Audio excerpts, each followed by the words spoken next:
What is up, everybody, and welcome to this week's episode of the Dense Pixels podcast. One of your hosts, Brad, joined by my co-hosts, Micah. Hey. And Carrie. What's up? Some news in the game industry this week. A little second verse, same as the first, going on in the games world for all the wrong reasons.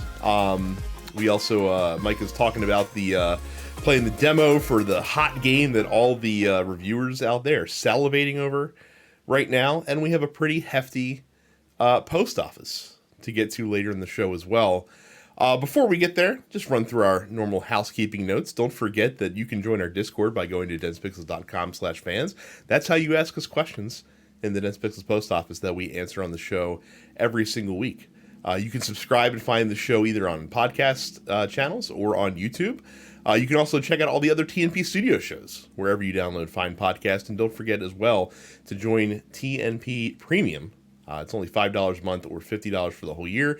You can check that out by going to densepixels.com/premium to get access to all of our premium shows. And of course, you can help support the show financially by using our Amazon link, densepixels.com/Amazon. Jeff Bezos has a new wife that looks like she is going to cost a lot of money to maintain. So look, you got to keep on giving him that cash to make sure that he doesn't get divorced the second time, because once you start like subdividing that giant fortune, it just gets smaller and smaller. So gotta help out Jeff Bezos. Carrie has a grand proclamation for all of you, the Dense Pixels listening audience. Yeah, the proclamation is none of you fuckos have any excuse anymore. Golden Sun's going to be on Switch this week. The first two Golden Sun games, that being Golden Sun and the immediate sequel, The Lost Age, the two Game Boy Advance titles, finally arrive on Nintendo Switch Online's expansion pack this week. If you don't have the expansion pack, it's like $20 extra, something like that, to an already cheap as hell online thing from Nintendo. Anyway, no one has any excuses anymore. Y'all better be playing Golden Sun. It's finally coming to Switch. I'm very excited to play two of my favorite games again, because I'm absolutely going to be playing them on Switch. So this was announced 2 days ago. And unsurprisingly, my phone exploded when this happened. I was out. I was out at the time, and a lot of people had to, for like 12 hours, I was getting notifications from a lot of different reaches of the internet. People being like, Harry Golden Sun. So yeah, I've built a brand for myself for sure over the last 20 years. It's really good. I'll talk more about Golden Sun in the post office, since some people specifically asked me for it. But I did want to open up the show with saying, like, hey, fucking play it. They're good games, and now you really don't have an excuse if you own a Nintendo Switch. So it is rare to be in the top 1% of the top 1% of anything, but I do feel like the Carry is probably in the top 1% of the top 1% of Golden Sun fans in the world today. Mm-hmm. So there's that. I'll be honest with you, I Carrie. like Golden Sun a normal amount. I'll be honest with you, I never heard of this game before I met you.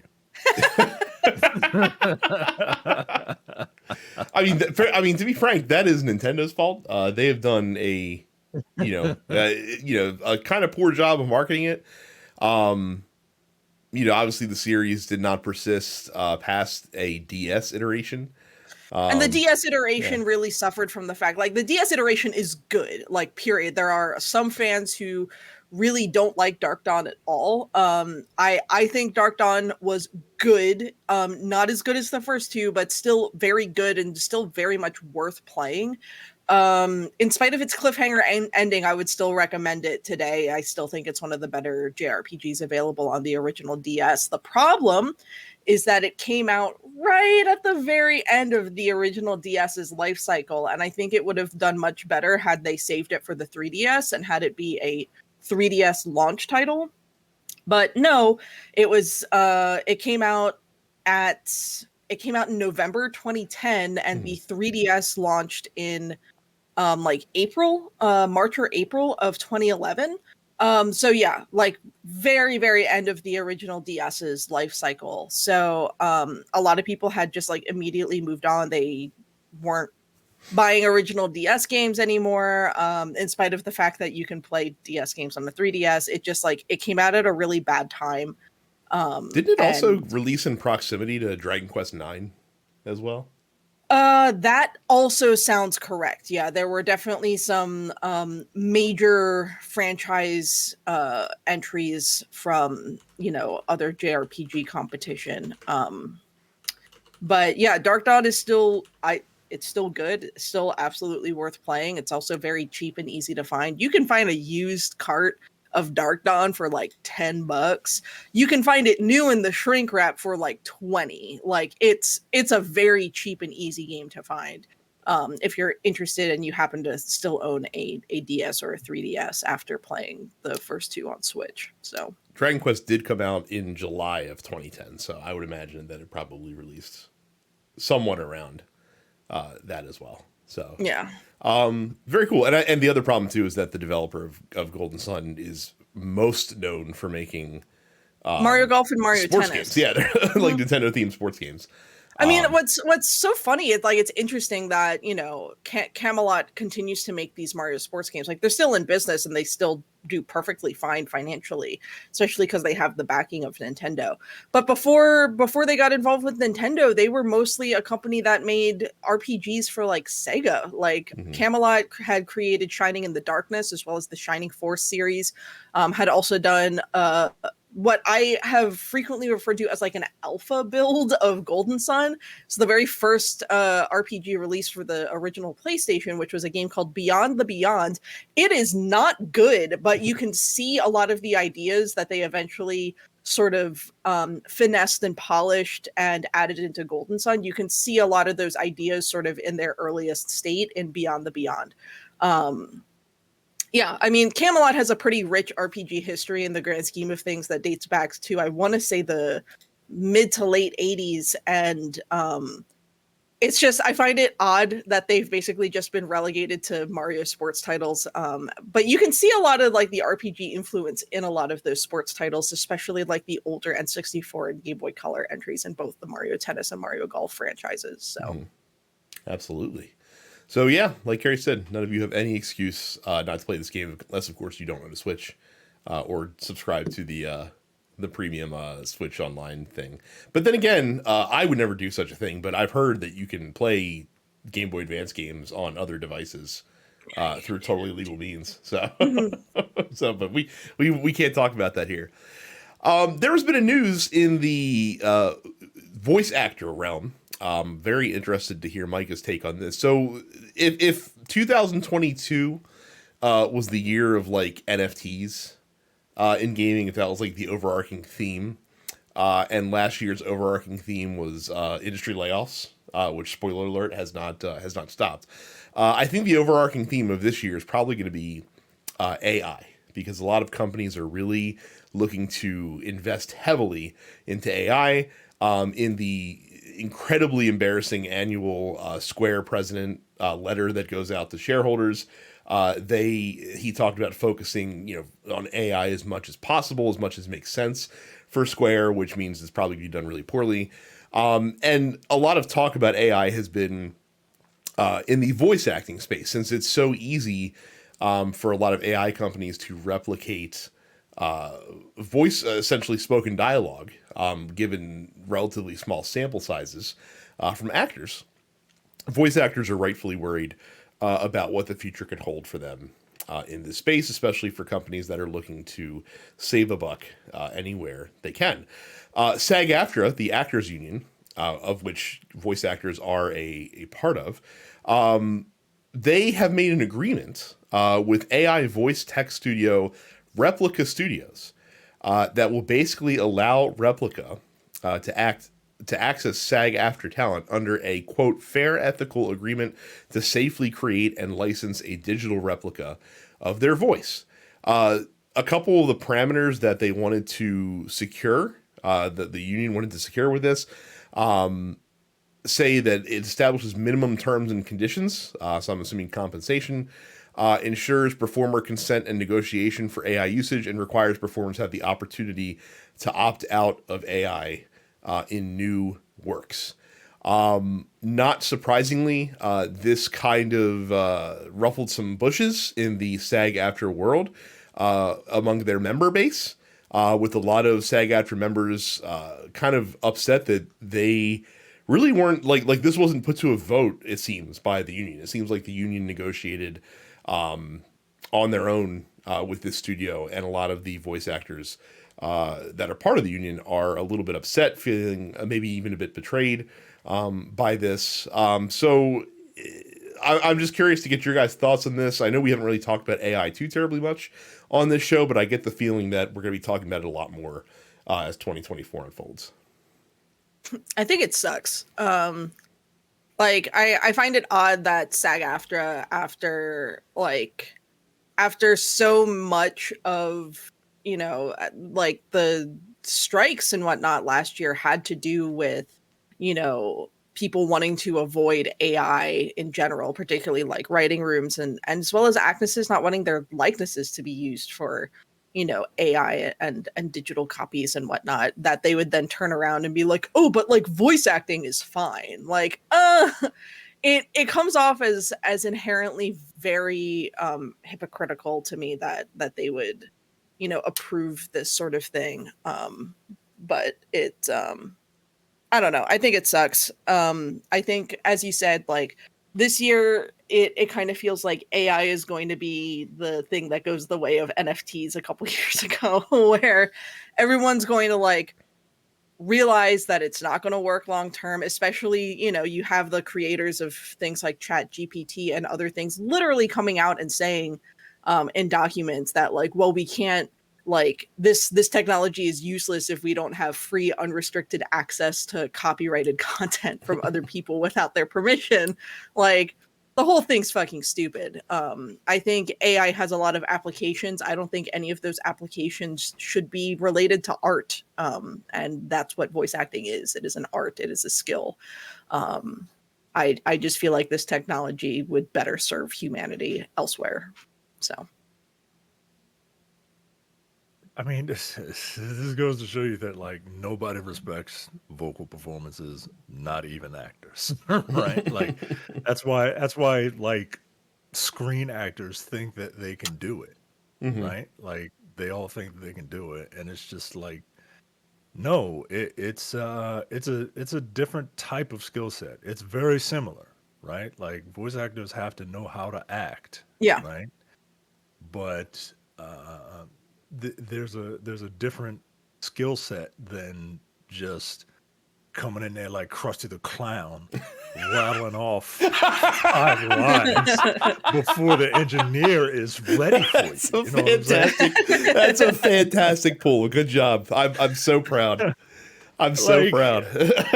So it sucks, man. It really does suck. And I see I'm getting these ads for like, hey, you want someone to read this textbook to you? How about Snoop Dogg reading it, right? And I mean, it's impressive technology, but at the same time, like, yo, come on, man. Like, this is not, like Carrie said, this is art, man. And artificial art just looks hollow. It might look impressive, like on a surface level. And then But you it's see that all the hands have like 7 fingers on them, and you realize that right. Like real artists can't. Like human artists have trouble drawing hands. You think a machine is gonna do it? A machine that just pulls from other real artists to try and amalgam something? Like, Well, no, and man. we're already seeing. So like, I remember late last year when the finals, the new game from that Splinter Studio from Dice came out, made a big row because the commentators in the game are AI generated voice performances. And I guess they thought because it was just, you know, flavor commentary going in above the, you know, the player's actions in the game, that people wouldn't care. But, you know, a lot of people got really upset about that. There's a big story last week about a writer and artist for Wizards of the Coast who worked on Magic the Gathering. Left the company because even after Wizards of the Coast came out and said, hey, we will never use AI art for our cards, went ahead and used AI art for one of their marketing advertisements to advertise said cards.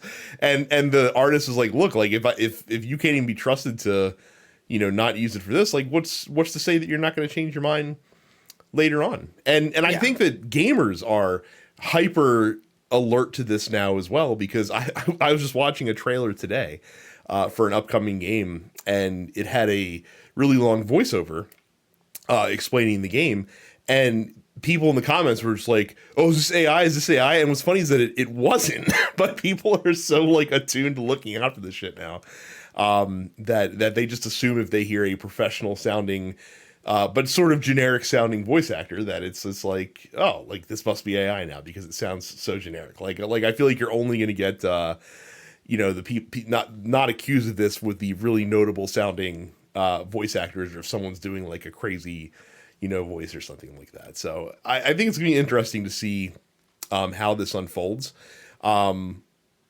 Again, like you have a lot of games where it is going to be, you have studios looking to save money and hiring talent to do voice acting, depending on the amount of the job, could be very expensive. And I could see areas where, AI could be useful. Like if you're a super small independent studio that doesn't have a lot of marketing budget or doesn't have a lot of development budget, for example, but you want to have voice acting in your game, I could see where this could be a benefit. But at the same time, like I just don't trust the bigger studios to not take advantage of this and put out worse products, frankly. I mean, I don't give smaller studios a pass. You know what you do when you're a smaller studio? You double up. You get your artist to come and voice that role. Exactly. You know what I mean? I think of Supergiant. a perfect example of that. Yeah. Supergiant, Paradise Killer. Like I want to say most of the characters in that game are voiced by someone else who was like on the dev team or something like that. Like Dr. Doomjazz is voiced by Barry Topping, who's also the game's composer. Like, Darren Korb, another perfect example. The game's composer also voices Zagreus in Hades. Yeah. So yeah, like again, you double up or you don't have. Yeah, it's not the worst thing in the world. Yeah, right. It's not the worst thing in the world. Exactly. Not necessary in every game. So, absolutely, funny, man. People like to complain about it as much as like, I don't know, man. Voice acting has always been like interesting to me, and I have a lot of respect for it, and just some people like so I'm getting ready to play this new Yakuza game, and the main character, who has been played by the same Japanese actor for 20 some odd years, he's still in it, but they're starting to, RGG is starting to add English dubs to their games, which is perfectly fine. I'm not a some sort of dub versus sub purist or whatever. If you want to play your games in English or watch anime in English, do it. But the legendary Kazuma Kiryu has an English voice in Yakuza 7, and he has an English voice in The Man Who Erased His Name, and he has an English voice in this upcoming game. And the English voice in Yakuza 7, I've heard it, and it's not bad. And then they got this YouTuber / voice actor to come in and redo Kazuma Kiryu's voice for The Man Who Erased His Name and Infinite Wealth. And people are like, well, this fucking sucks, and this, that, and the other, and just like, goddamn, yo, like, it's actually fine. I've heard it. It's fine. I play those games in Japanese because shallow end of the weeb pool, but it's fine. It's fine. And I don't so as much as people like to complain about it, like I don't know, man. This is such a double-edged sword. I feel icky about the whole thing. You know what I mean? Like, and I'm not some Luddite. Like Jay likes to think that I'm some sort of like Luddite who thinks that, you know, AI is horrible. No, it's not. It's a tool, and it should be used as such. Yeah, it's a tool But that's currently being abused for certain things, and you right, know it shouldn't be. It's like, as I said, I think AI has a lot of really good, potential for things, but I'm also on the other end of like experiencing it, automating certain things that are causing me stress in my, sort of artistic life, in so much as like, AI automation, I think, is a very lazy way for people to, try and save some money and whatnot. And in the meantime, I mean, it's like, again, like these, Mid Journey and Chat GPT and whatnot, it's literally stealing other people's work to train on. It's all it is it's just scraping data that it shouldn't have had access to in the first place. Um, in an attempt to automate part of our lives that shouldn't be automated. Art shouldn't be automated, like, period. I don't know. It's just AI has its uses. I just don't think they should be one of them. So Yeah. Well, we will see how this unfolds because my bold prediction for 2024 is a large publisher or developer is going to step in it a little bit when it comes to AI. yeah. I don't know who, but we're going to see what happens when that happens. So we'll probably get there sometime by the end of this year. We'll take a quick break and then we will come back to continue the news. All right, so gaming resolutions. Daniel in the post office asked us last year what are our gaming resolutions. So we wanted to think about it a little bit. We didn't want to do it on Jan 1. And I know that Carrie, you said you had come up with some. Yeah. I've come up with a couple. Micah will feverishly rack his brain for the next the next 5 minutes. So Carrie, what are your gaming resolutions for 2024? Sure. I've got 4, and I tried to make them specific because I didn't just want to be like, I want to play through my backlog, because that's never going to fucking get done, right? Let's be specific and realistic about it. That being said, a lot of these are sort of focused on the backlog. My first one is to play through and complete Final Fantasy 9. I haven't done it before. I have it on PC. I've had it on PC for a decade now. I tried playing it, I want to say 6 or 7 years ago, because it's my best friend's favorite game, and she played through Golden Sun for me, and she's always taken my recommendations into account. And when I tried it the first time, it just like it really didn't hook me, but I really want to give it another go. And I feel like I owe Amanda like a full playthrough of her favorite game. My second one, I have a SNES. It's in great condition. I've had a lot of interesting SNES games in my collection, especially a lot of weirdo repro carts, as far as like fan translated ROMs that someone put onto hardware. And I want to just like play through and complete at least one. I've got some Nintendo classics. I've got Link to the Past. I've got Super Mario World. I've got Star Fox. I've got some other stuff, Earthbound. But then I've also got like Shin Megami Tensei, Shin Megami Tensei 2, Shin Megami Tensei If, Shin Megami Tensei The Old Testament, Last Bible 3, Treasure of the Rudras, and Bahamut Lagoon. And so it's like, I just want to pick one of these games and finish it on actual hardware. Just one. It'll probably be more. I've asked people which SNES game in my collection I should play. There has been zero consensus from the peanut gallery. I don't think anything has more than one vote, except maybe Link to the Past, which I've technically played before, so it wasn't really towards the top of my list to play again. But we'll see what happens with that. Again, this is backlog focused, so my third one is I just want to sit down and complete the Pokemon Scarlet and Violet DLC. I fucking paid for it and I haven't started it yet, so I'm holding myself accountable, and I just really want to do that. And my last one is to play FF7 Remake and then probably Rebirth. told myself I wasn't going to play Remake until the second part was getting ready to come out. And now it comes out in less than a month. So I should fucking do that, I guess. So that's it. Yeah. I think I'm basically just going to end up playing a lot of Final Fantasy this year. I'm glad to see that I'm not the only person that has DLC sickness, where I can't tell you how many DLCs I bought and not played, or not played to completion. It is my greatest sin. So yeah, and you figured, like, as big of a Pokemon fan as I am, that I would have started that by now, but it's like I've been playing other things in the time since that has come out, so I just really wanted to make sure that was on my list so that I would actually like sit and play through it. So I really only have two. My two are to respect my backlog, because I started on my backlog project late last year. It's going well. I've hit a bit of a snag because it just so happens that two games that are in my backlog happen to be very time consuming that I'm playing right now. So that's taken some time to work past. But I do want to continue working on that. And I have it structured in such a way to actually to make some headway there. So I'm hoping to continue that project and to actually knock off a good chunk of those games this year. And then the other thing is too, I have like on Steam, right?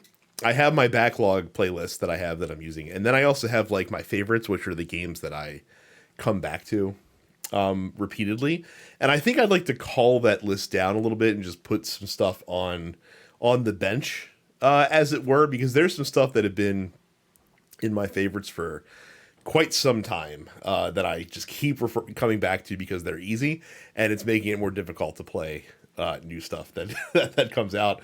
Looking at you, Slay the Spire, where I have over like 500 hours between PC and Switch in that game. Tape to Tape I can probably put down until it comes out and actually has like a full release, because I've exhausted it in early access as much as I can. Dead Cells I think I can afford to put down for a little bit right now. So and there's a few more. So those are basically the two things that I'm looking to do this year the most. I've only got two. One that I will honestly try to do, and one that like I'm just saying, but like it ain't gonna happen. And then the second one like literally doesn't make any sense. But the first one is to kind of vary my palette, right? I don't you know me, I play the games that are movies because I like movies and games. But I need to try and play some of these gems that people tell me are really really good, and play some more indie games. Or games that like this Prince of Persia game is fun, and I don't play a ton of Metroid style games, but I do like them. Maybe, play some more of those types of games or indie games that don't have a big ass like IP tied to them. You know what I mean? So yeah, play more indie games.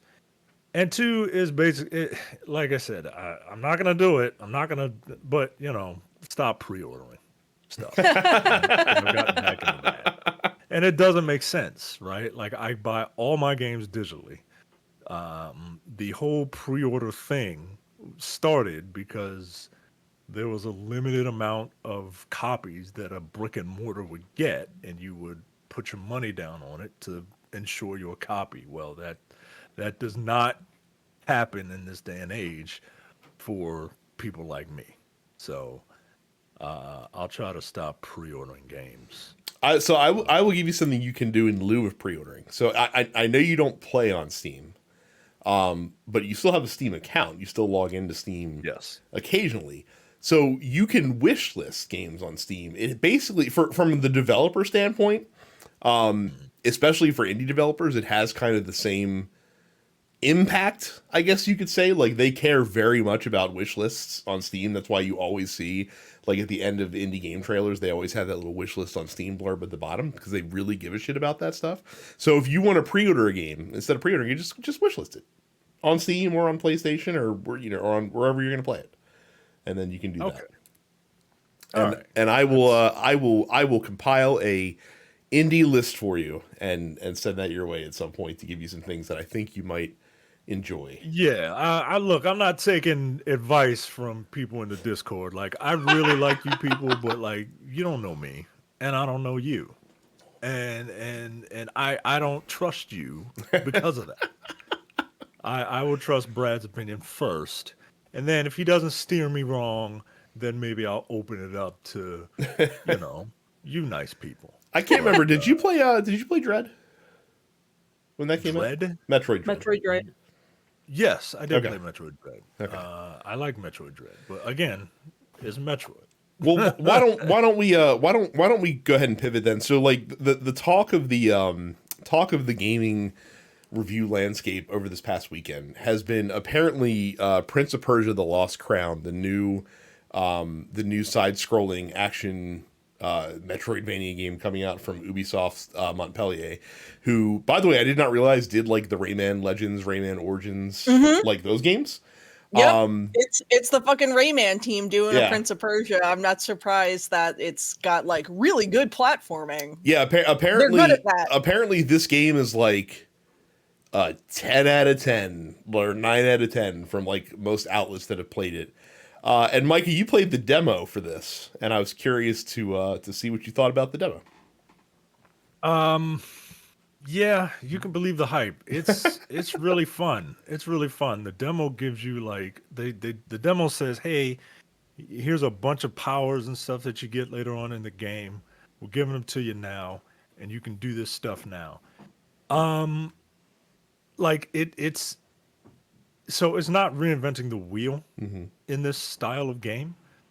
But one of the things it does offer is a little thing where you can like take a snapshot of an area and then like have that snapshot be on the map, so you can like come back to it at some point when you think you have what you need to get you know, whatever treasure box or whatever. I think that's dope. I think that's this game's contribution to the genre, and I expect future games will do something like that. It's super fun. Platforming is tight. It's tight, man. Like it is. There's if you fall or if you run into something or if you land on spikes or whatever, it's your fault. Okay, like it is some tight ass platforming, and it feels great. It's got a cool like style to it. You know, it looks very very good, animates well. Yeah, man, I've only played like an hour and a half of it, but like it's an hour and a half of a demo, yo. Like for like a small game, and It's not that small. yeah, apparently not. Yeah, apparently, like a full, like not even 100% playthrough has taken most folks like 20 hours to get through, Wow. which is a lot for this genre of That's of a game. long ass fucking platformer. Yeah. So and apparently, like full completionist is like 25. Now I'm sure that at some point, like the speedrunners and the fucking sequence breakers and all that stuff will figure it out and and get it down to a nice tight couple We'll hours. see it on Games Done Quick in another 6 months, and it'll be like a 35-minute run. Right. Speaking of that, quick aside, Games Done Quick is happening this week. So if you're looking for a way to kill some time, gamesdonequick.com is where to check that shit out. It's funny. So Metroidvanias are like this genre of game that like I think that I like the most, and then like when I actually play them, I tend to fall off of a lot of them really quickly. I mean, obviously I played through and beat Dread, but I didn't like go back and replay it. Like I played it through it once and 100% it, and I was like, okay, cool, I'm done with this. Never have been able to latch on to Hollow Knight, despite people saying that Hollow Knight's like in the top 3 of that genre. Bloodstained, I did finally last year play through. I got to the true final boss in Bloodstained, and she kicked my ass a couple times, and I was just like, I'm good. Like I got there. That's all I needed to do. So that I can say that I'm done that I'm done with this now. But yeah, for some reason, like it just takes a special Metroidvania to really get me Let me ask you a invested. question Yeah. because I'm kind of similar. Mm-hmm. Is it the world? Is it the vibes? I think vibes have a little That's something to do with it. Because that's it for I me. really like Metroid. Like I've played through all of the 2D Metroid games. And I like them a Yeah, lot.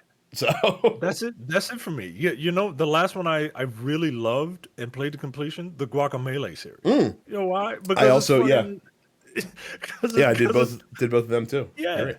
it's super. It was a super fun like world to be in, and it was hyper stylized. I really enjoyed it.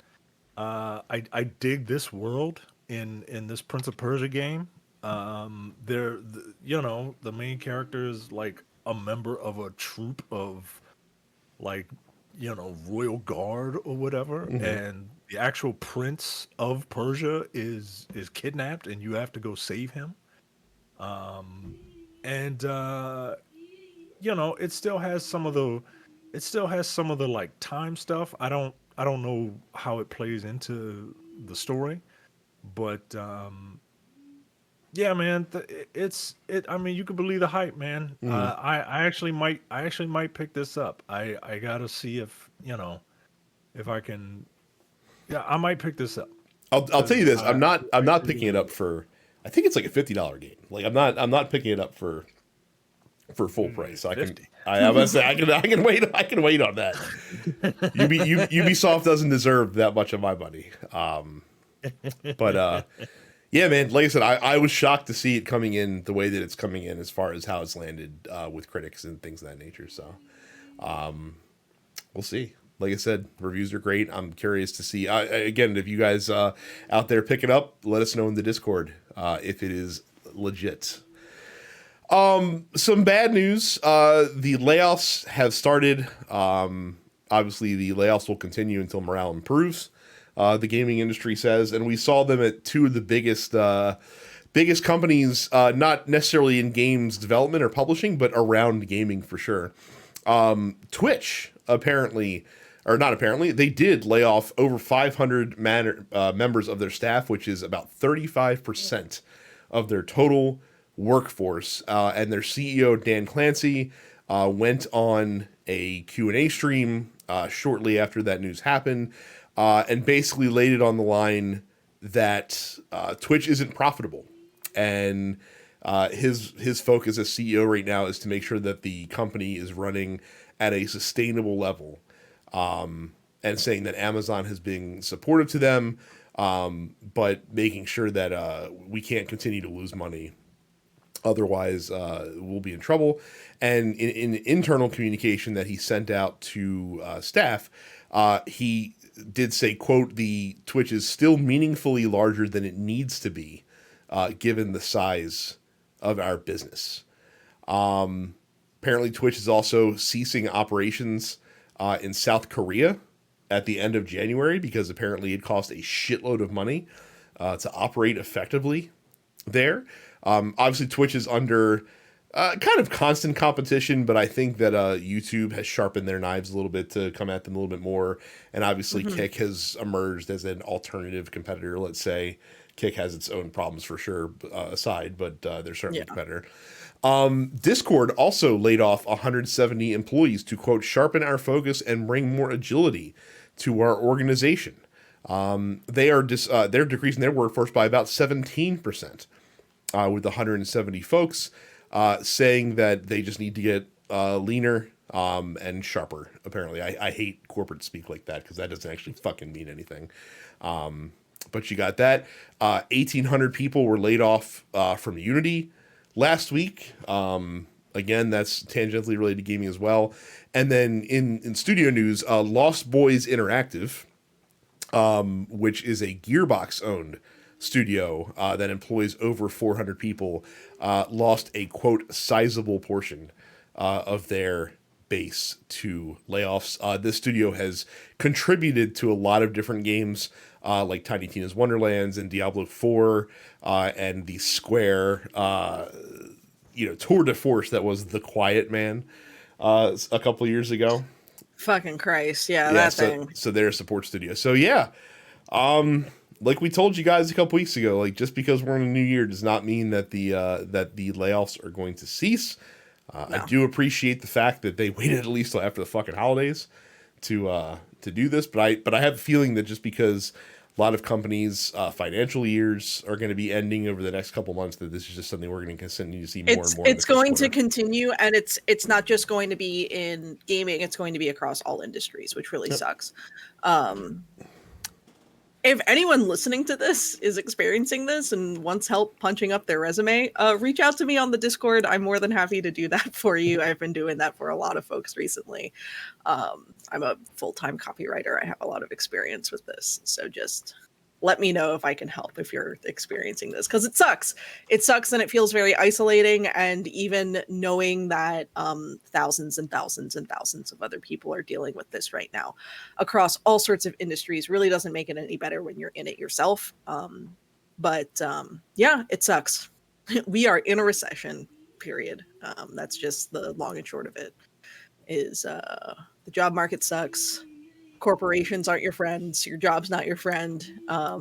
And yeah, shit sucks out there. Hopefully 6 months from now things are going to start looking up, but who the hell knows, honestly. So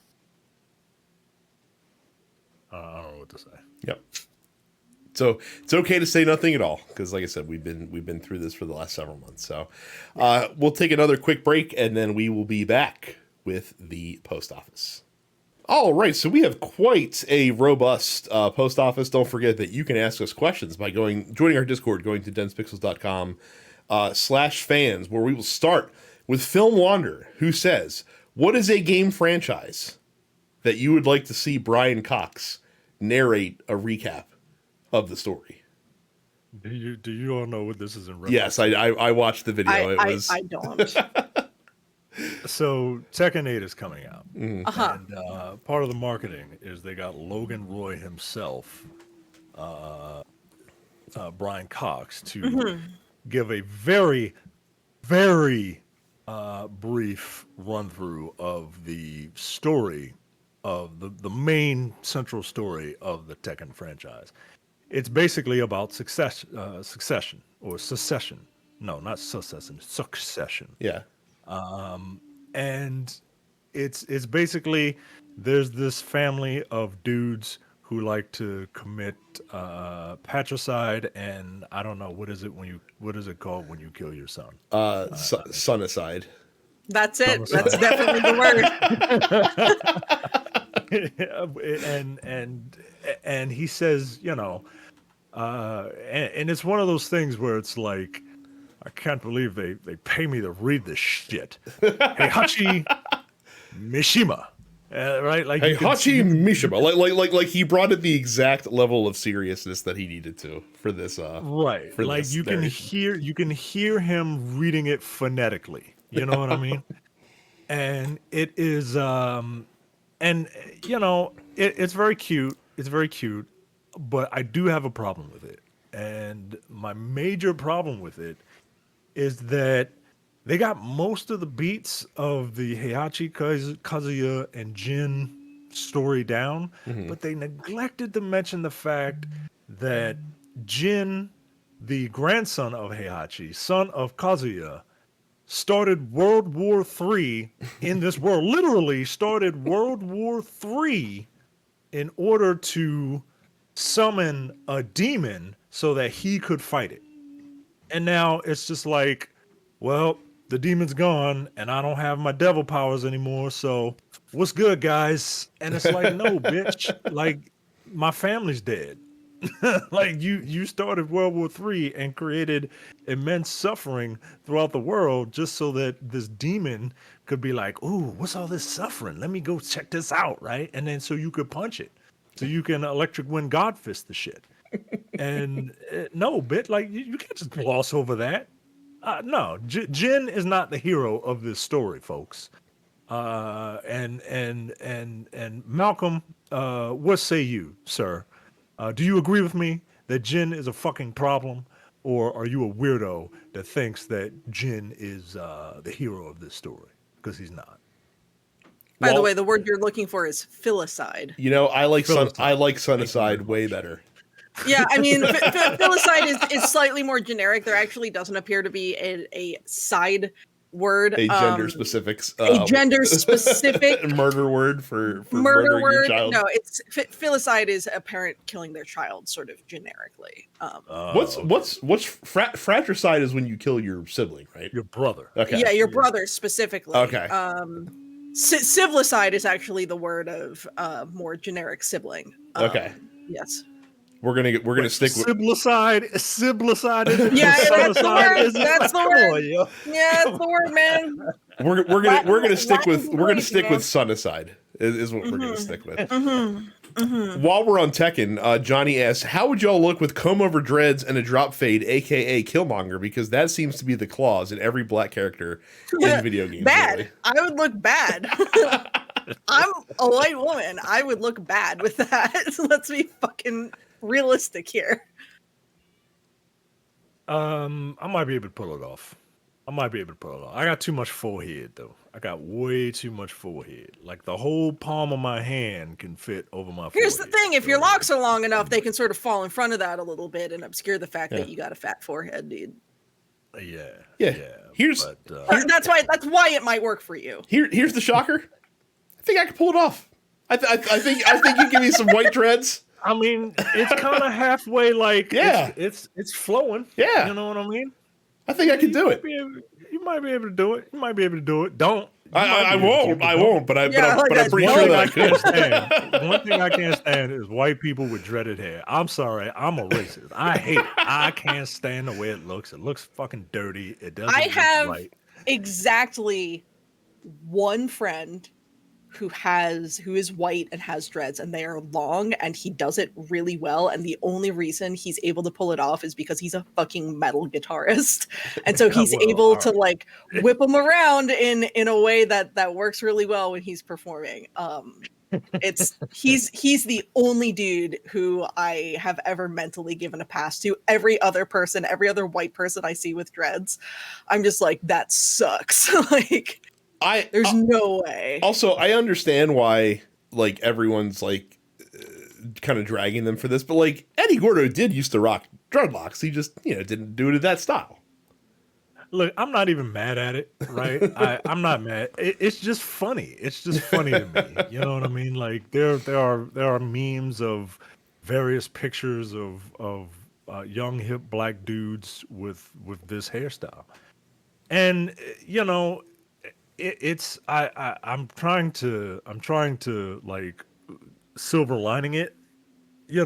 Maybe it is the first step toward having a variety of hairstyles that aren't just like buzz cut or some variant of straight stringy hair. You know what I mean? Like that's all fine, but like you could do so much with black hair that it's well, I mean, that would require you to have black people on your development team in order to do that. So I don't think that's gonna happen.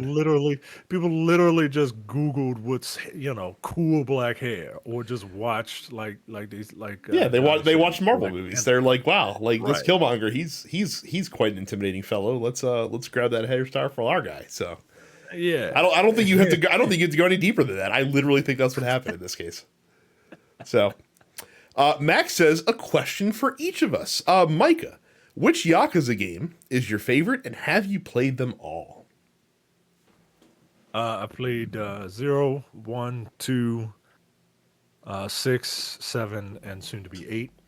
I like 0 and 7. I like 6 too. I like them all, but I really like 0, just because it's the start of a story. It feels like a really good jumping on place. Well, it's the start of a story, so yes, it is a good jumping on place, and it takes place in the 80s. And I'm old, and you get very. It's nice to see these characters that I have seen for a good long while. Where they get their start, right? Like Majima is not a fucking psychopath. in Zero. That will come later. I would like to play 3, 4, and 5. I bought them. I just haven't played them yet. But Yakuza 8 is first. Carrie, do you have a top 5/top 10 JRPG list? I had to like really rack my brain about this because I really like JRPGs as a genre. But there's a lot that I wouldn't necessarily say are good. I've played a lot of shitty JRPGs over the years, it feels like. I have a list of 7. So, that are like my top. And I would say they're in no particular order outside of my top one, which is Golden Sun. And I say that as a franchise. If I were to rank the 3 Golden Sun games, I think I would probably go in order. I think 1 and then 2 and then 3. A lot of people will argue that the Lost Age is a better game. It's a longer game than the other 2, but I don't know. I personally, my favorite of the 3 is the first one. Outside of that, like Final Fantasy IV, Persona 3, Persona 5, the entire Pokemon franchise, especially Gen 2, but like the entire sort of franchise at large. Shin Megami Tensei 3 Nocturne, I think, is incredible. And I think the fact that it's more accessible now and also easier to play in terms of like the actual difficulty of the gameplay, like they added a fucking baby mode to that game so that people coming over from Persona 5 could actually get through it. Skies of Arcadia is another one that I think is like one of these one-off RPGs from fucking 25 years ago now, and still holds up. I would love an HD remaster of that. I know Sega, teased they're bringing back all these other like Sega franchises like Crazy Taxi and Jet Set Radio and all that shit. I would love to see them bring back Skies of Arcadia, and I don't even want a sequel. I just want that game. I want the original game, the original characters, the original story, the original music. I just want it to have contemporary quality of life upgrades, because I've tried playing that game on the GameCube recently and it's really janky and not fun. But yeah, that would be it. So like FF4, Golden Sun, Persona 3 and 5, Shin Megami Tensei Nocturne, Pokemon as a franchise, and Skies of Arcadia are probably like my list. So, all right. And for me, what are your favorite deck builders not named Slay the Spire? Oh, there's so many to choose from. I'm on Steam right now. I'm going to scroll down my list just to make sure that I'm not missing anything, because there's way too many that I have just kind of up in my head. Loop Hero is technically not a deck builder, but it has like deck building-esque elements where you're building out like this pathway for monsters to roam on, and putting different features in that'll get different monsters, and it's kind of like an auto battling RPG that is really, really fun, and highly recommended. I liked Griftlands, which is like a deck builder in like a story driven roguelike sense. So that one was really fun. One Step from Eden is really good. So that's if you took a deck builder and combine it with the gameplay of the Mega Man Battle Network series, that is kind of what that falls into. So I would recommend checking out a trailer first to see if that's something that you'd be interested in. Golly days, what else? I'm trying to... Oh, Inscription. Fuck, I completely forgot about fucking Inscription, which is an amazing roguelike deck building card game. And the less said about it, the better, because it's got a fucking insane story that is better experienced and not spoiled if you can avoid stuff like that. Those are probably going to be the top ones that I think I would recommend from a digital standpoint. Now, if we're talking about fucking tabletop games, that's a whole different conversation. I'll give you a very quick list of those. Puzzle Strike is excellent. Dune Imperium is excellent. Legacy or Legendary Encounters Alien is excellent. Trains is an excellent deck building tabletop game. Those are probably my top one. Oh, and Eminent Domain. I can't believe I almost forgot Eminent Domain. Eminent Domain also up on that list as well if you're looking for analog deck builders. Johnny asks, Carrie, Golden Sun Duo dropped. Fine, I'll play it. I don't need a guide. But any tips? Sure. I've had a lot of people ask me this question, unsurprisingly, over the last 48 hours. I'm also I'm really flattered at the amount of people who have reached out to me and specifically told me, I'm going to play Golden Sun, and it's because you specifically will not shut up about it. So I feel like I've done the world a service here. The thing about the GBA Golden Sun titles is that, relatively speaking, they are straightforward. There really aren't many sort of things that you can do out of order. There's a couple sequence breaking things you can do in the first game, and there's a couple sequence breaking things you can do in the second game, but nothing that has any sort of great impact on the plot. I think the biggest thing is one, be prepared to read a lot. These games are Game Boy Advance JRPGs. They're a little text heavy. The second game in particular, I think, feels really text heavy because you end up about halfway through the game with a full party of 8 members plus your sort of advisor character. So there's just there's a lot of talking, and it's one of these things where the writers felt like every single member of the party had to weigh in on every single conversation. So there's just there are times where it's I just sort of check out and I'm just mashing A to get through the conversation because I already fucking know the story beat and I just want to move on. So just be prepared for a lot of reading is probably the biggest tip I can give. Other than that, gameplay wise, you have the ability to map certain utility powers to your shoulder buttons. So don't forget that you can do that. There are certain puzzles that require, let's say, the move synergy. Just map that. I have that. Move in particular is what comes up the most in terms of your overworld utility puzzle solving powers. Just keep that mapped. And then I rotate the other shoulder button out sort of as necessary. Because otherwise you're going to be pausing and selecting certain synergies over and over and over again to solve puzzles. You can change those things on the fly. If you enter a room and you're wow, there's a bunch of puddles on the floor that I think I'm going to have to freeze in order to make platforms for myself. Just map frost, and it's going to make that room move a whole lot easier.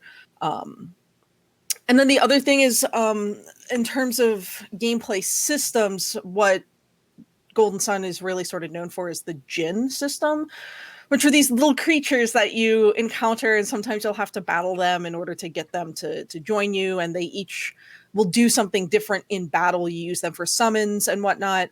Don't be afraid to mix and match your Jinn across your party. I'm typically someone who assigns all of my Venus Jinn to my Venus adept Isaac, and all of my Mars Jinn to my Mars adept Garrett, so on and so forth. But you can mix and match, and you can unlock different sort of synergy options to use in battle and outside of battle if you sort of mix and match. So don't be afraid to experiment as far as that stuff is concerned. Don't feel sort of hamstrung to have all of your water Jinn with your water person, so on and so forth. That's really it. I genuinely hope people who play it because of me enjoy the game. I would hate for people to play this game and be this fucking sucks. Carrie's got terrible taste. So no, I hope people really enjoy it.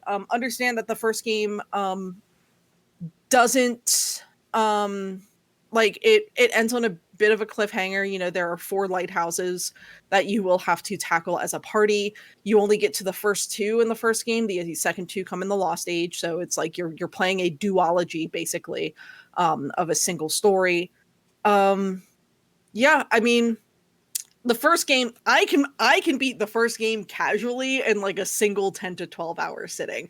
For your first time, if you're trying to 100% it and get every single one of the Jinny and whatnot, it's probably going to be closer to 20 to 25 hours, depending on how fast you read and how quickly you solve certain puzzles and whatnot. These games are not especially difficult. They are very by the book JRPGs. There's not a ton of grinding unless you are going for the optional super bosses in these games. And even then, you really only have to grind if you're trying to do those in the Lost Age. I think the optional bosses in the first game it's pretty easy to beat that dude. But yeah, I mean, just have fun. Just understand you're playing, you know, a JRPG that isn't super grindy, but that like has, I think, a really good story with some really interesting twists in it, and some really interesting systems. And I'm looking forward to seeing the response of people who are playing it for the first time on Switch. Mark asked, do you have any half silly gaming pet peeves? For example, mine is when people comment about the battery life in a PlayStation controller, like USB cables do not exist. I also get annoyed by that. Like, just get a fucking 20-foot HD or USB cable, like whatever. The virtual mouse cursor, I fucking hate it. Like, Oh, if like in Destiny. Yeah. Okay. Yeah, I hate it. It's dumb. It's dumb, and I can't stand it. Just I don't know if they do it because it's easier across all platforms, right? Like, because you can play that game on PC also, but like, no, like that's dumb. Stop it. Mine is kind of an antiquated one at this point, but I remember when PlayStation first rolled out trophies on PlayStation 3. Xbox users used to somehow try to tell people that, or like used to claim that they weren't as good as achievements, which is a opinion only landed at because they had investment in the achievement system at that point, and they didn't want their virtual number to not be as important as other people's virtual number. They're all silly, but I think objectionably, the trophies are a better system than achievements. Like I think there comes a point where your achievement score is, throwing sand on the beach, right? Whereas a trophy is always matters. Like what the fuck is a 5-point achievement going to do for 200,000 gamer score? Right. Exactly. So. Cam asks, who do you have winning the Royal Rumbles versus who do you yourself personally want to win the Royal Rumbles?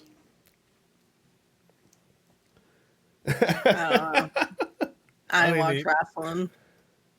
I think the easy answer is CM Punk. I think that part of the reason he is coming back is because he has it written down somewhere that like he's gonna headline one of those WrestleMania nights. Yeah, I think, and by headline I mean like be the final match. I think whoever wins the Rumble is going to challenge Seth, not Roman. So Punk in that case would make a lot of sense. I also my other Rumble prediction for the men's Rumble is Cody and Shinsuke Nakamura will be numbers 1 and 2. And Cody will go probably into the final 4, I would imagine. But I could see him getting tossed out last. I would like Walter to win the Rumble, to build on his performance from last year. I think that would be... I don't know how you shoehorn it into the story, considering that you have no even semblance of a build right now to get him to Seth Rollins or to Roman Reigns. But I think that would be cool to see him win. I mean, I feel like Cody's not going to do it. Cody's not going to quote unquote finish his story at WrestleMania. They're gonna do that at SummerSlam. Mm-hmm. By then, I think Roman might have beaten Hulk Hogan in terms of number of days. So you think WrestleMania is going to be him and Dwayne? Yeah, I mean, look. Why would they tease it if they're not doing it, right? Like that would be pretty stupid. That would be a Vince McMahon thing. Yeah, and even Vince McMahon would be able to get The Rock back. I don't necessarily want to see that, by the way. Like I like The Rock enough, but like all these people who just like want The Rock to come back and be like The Rock, the 90s, 2000, the late 90s Rock, it's not going to happen, man. And I don't think that match is going to be good. No. I really don't. I think Roman can be fine with a good dance partner, but he can't carry a match. And as athletic as The Rock is, he was never a mat technician. You know what I mean? So I don't necessarily want to see that match. The women's match I have I have no earthly clue. I got no clue, man. I got no clue. I've got no fucking idea. I think that whoever does it is going to be someone that's going to challenge Rhea Ripley. But damned if I know who it's going to be. Like, maybe it makes sense to put Becky in that spot. But I mean, maybe. Yeah. I mean, I'm not anti Becky, but I don't see the appeal that other people do with her. Mm-hmm. You know, unless everybody's working everybody and Mercedes Moné comes out as in the Royal Rumble, I really can't see who could do it. The only thing I'm sure of is that Jade Cargill will get an appearance at the Rumble. Oh, there you go. She'll be one of the entrants. There That's you the go. only thing I can predict. I hope they don't. I hope they don't push her into that main event spot right away, because No, I think we need to see her first. Yeah, I think we need to see her first. Mad Coco G, this is technically a question, but it's more of a lament. We're never getting another Guardians of the Galaxy game, are we? Nope. It's tough, and I'm not such a defeatist to say like we're never getting another one of XYZ game. Like I'm still beating the drum for Golden Sun after more than a decade. I think it is entirely possible that you will get a sequel to the Square Enix published Guardians of the Galaxy. I think it's just tough to say when that's going to be or who's going to do it, because it was developed by Eidos Montreal. So one of these folks sold off to fucking Embracer Group. Mm-hmm. So it's very up in the air. I know Square Enix had said that like sales wise Guardians didn't do as well as they had hoped, but I don't think that necessarily means that like it flopped. It had a great second life on the subscription services. Mm-hmm. That I know. So I don't know. I think a sequel is to Guardians is just as possible as anything else. I think a lot of people were taken by surprise at how good it actually ended up being, because it's definitely a game no one fucking asked for. And it was a game that was sort of made fun of when they announced it. They were like, who the fuck is this for? And then like it came out and it was like, oh, it's good.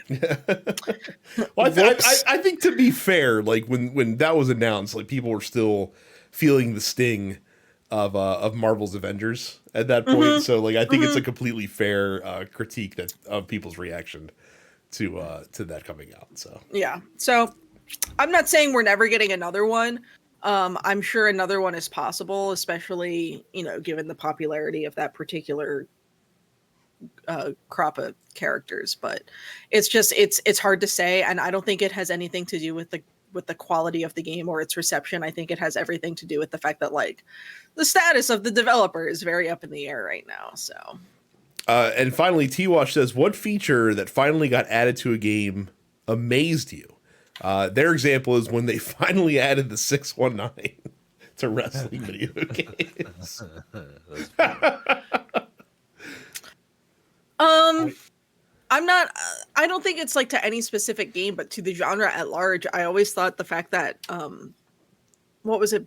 Maybe Bravely Default was the first game to do it, to introduce the ability to change the frequency of random battles. Mm-hmm. That blew my mind when it happened. I think it's the best thing Bravely Default ever did, because that game sucks shit otherwise.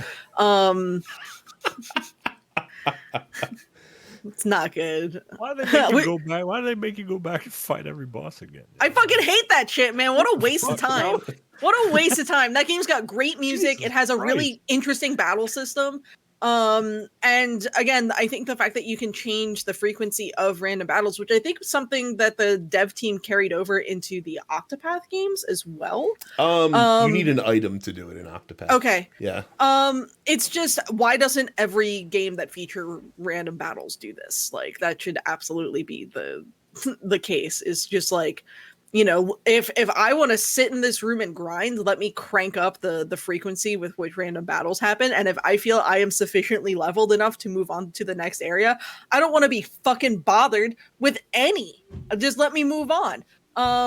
Yeah, that's the best thing that ever happened to any JRPGs, and every every traditional JRPG that features randomized battles should absolutely have that included. So listen, Bravely Default can go to hell otherwise. So listen, I know we tease Micah for being the AAA guy for liking these games, but look, Micah is a product of his time. Because gather round, fellow kids. There was a time. Fellow kids. Yeah, that's right. Gather round. You're not that much younger than Micah. I'm trying to appeal to the youth who are gonna be able to understand this.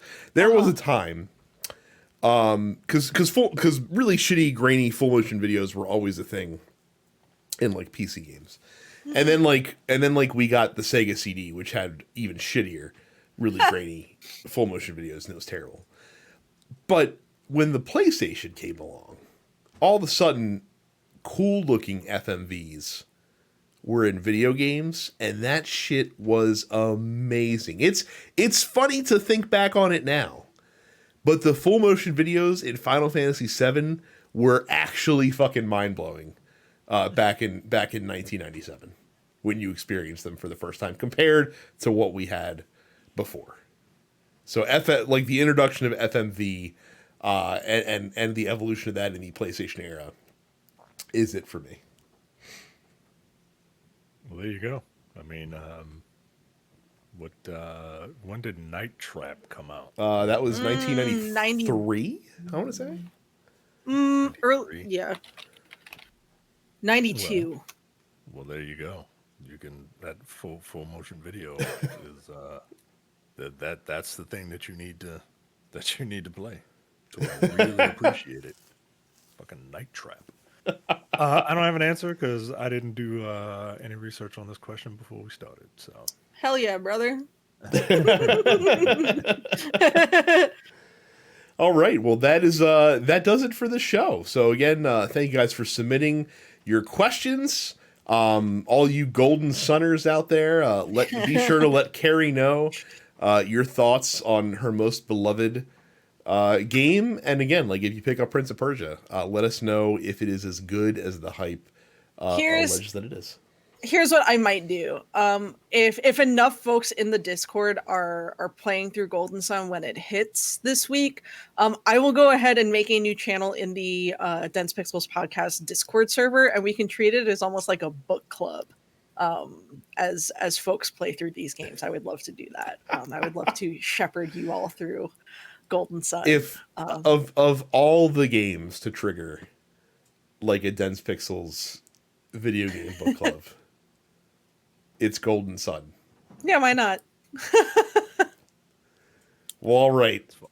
On that note, thank you guys very much. One last thing. I put it in the show notes. You did. You're right. MagFest is this weekend. If you are attending MagFest, which is the music and gaming festival held at National Harbor in Maryland, outside of DC, that is this weekend. I will be there actually from Wednesday evening through Sunday. I will be performing twice. Once I will be performing with a trombone choir at the opening ceremonies. Very flattered to have been invited to do that. And then on Friday night in the Jam Space as part of Jamtroid Fusion, I will be performing with my partner Ian Cowell and the Band of Exceptional Goblins. We have a lot of really fun things planned for that set. You can expect some Mystical Ninja Goemon. You can expect some Zelda, you can expect some Pokemon. We will also be joined by the composer from the game Hylix 2, Chuck Salamone. He will actually be joining us for a performance of a song he wrote, Xeno Arcadia, from Hylix 2. So that's going to be really cool. A lot of fun shit on that set. We'll be taking that stage at approximately 11 p.m. on Friday night in the Jam Space. Other than that, I'm kind of around. So hit me up if you're going to go. We'd love to meet you. Definitely see a bunch of my friends playing on the main stage and elsewhere this weekend. So looking forward to it. I'll have a recap when I'm back next week. Well, all right. Now I will say thank you very much for watching and listening, and we will see you all the next time. See ya. See ya. You're watching the Dense Pixels YouTube channel. Click the subscribe button while you're here, and make sure you check out our weekly podcast where we discuss the latest gaming news and our impressions on what games we've been playing.